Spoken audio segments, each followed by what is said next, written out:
Well, hello, everybody. This last week's sermon was the logic of God. And the whole point of the logic of God sermon was to really discuss the question, does God exist?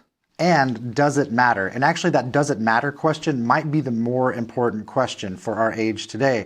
Because does it matter? If you don't care if God exists or not, if you don't think it makes any difference, then you're not really going to care if he does and whether logic actually shows that he does.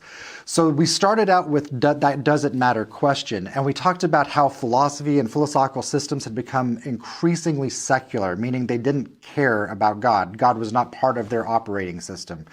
And so Nietzsche was the one that ended that whole rolling snowball of secularism and philosophy, and he proclaimed God to be dead. And we talked about some of the consequences of his philosophy, and none of them are good. There's meaninglessness, nihilism, purposelessness, and really a false view of hope, of any kind of idea outside of the truth that God brings. So then we compared that to Genesis 1, and if the very first verse of Genesis 1 is true, that God created the heavens and the earth, then that changes everything. Brings truth, meaning, it brings purpose to our lives, it gives us direction, and it actually gives us great hope. So it does matter. It matters so much that God is there. It's the difference between hopelessness and hope. And then we also talked about the logic of God. If it does bring hope, it may not be true. But with the logic of God, yes, we can see that logically it is true that God exists. And we talked about theories of truth and how worldviews have to actually have some logical basis. And then we talked about the Kalam cosmological argument. Everything had to come from somewhere. And so I want you definitely to focus on that in your small groups today and learn that argument well. It will be in your small group packages. So then finally we got to the consequences of God. And with the consequences of God, we looked at, well, what difference has it made in the world that God exists and he actually became man and dwelt among us?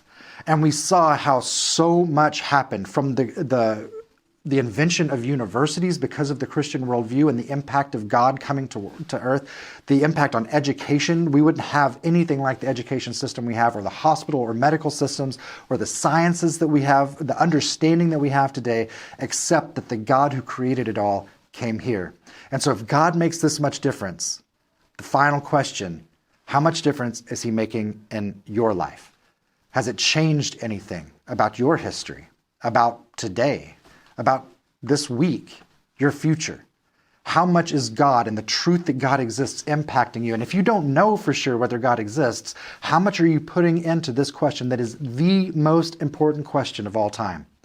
So that's the challenge. Make God matter in your life, because in all truth, he matters. Hope you have a great small group discussion, and we'll see you soon.